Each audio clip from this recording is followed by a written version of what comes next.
ایک بات مجھے نوجوانوں سے کہنی ہے اور اس امید سے کہنی ہے کہ ہمارا نوجوان مسلم ان باتوں کو سن کر انشاءاللہ عمل پیرا ہوگا۔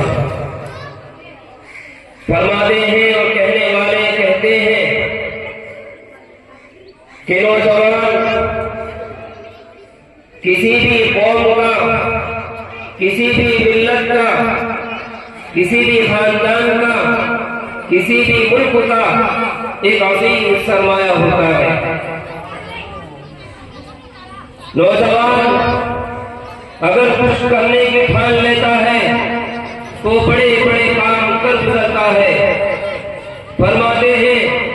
کہ نوجوان قوم کے لیے، ملک کے لیے، ملت کے لیے، خاندان کے لیے ریڑھ کی ہڈی کے مانند ہوتا ہے۔ انسان کی باڈی، انسان کا جسم، جسمان کا یہ تن اور انسان کا یہ بدن صحیح سلامت ہے، لیکن ریڑھ کی ہڈی مضبوط نہیں ہے۔ اس کے اندر پیٹ پڑ جاتی ہے، اس کے اندر مواد آ جاتی ہے، اس کے اندر کسی طرح کی ویکنیس آ جاتی ہے۔ انسان کے ہاتھ صحیح سلامت ہے، انسان کی آنکھیں صحیح سلامت ہے، انسان کے پیر صحیح سلامت ہے، اس کے ہاتھ درست ہے، وہ ہاتھوں سے اٹھا بھی سکتا ہے، وہ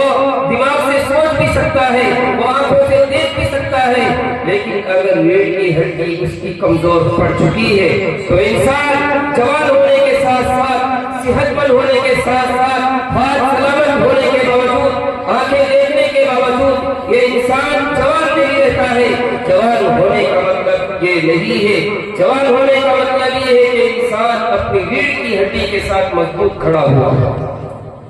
وہ انسان جس کی ریڑھ کی ہڈی ٹوٹ چکی ہو، وہ انسان جس کی ریڑھ کی ہڈی کے اندر کسی بھی طرح کی کوئی کمی آ چکی ہو، وہ خود سے چل نہیں سکتا، وہ اپنی رفتار سے چل نہیں سکتا، وہ جب چاہے بیٹھ نہیں سکتا، وہ جب چاہے اٹھ نہیں سکتا، وہ جب چاہے ہارڈ ورک نہیں کر سکتا، وہ جب چاہے وزنی سامان نہیں اٹھا سکتا، اس کے لیے شرط یہ ہے کہ اس کی ریڑھ کی ہڈی مضبوط ہونی چاہیے۔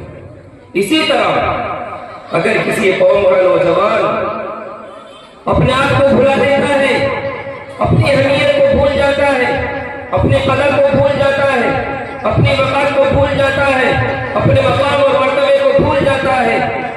وہ خاندان، وہ قوم، وہ ملک، وہ فیملی کمزور پڑ جاتی ہے۔ کہتے ہیں کہ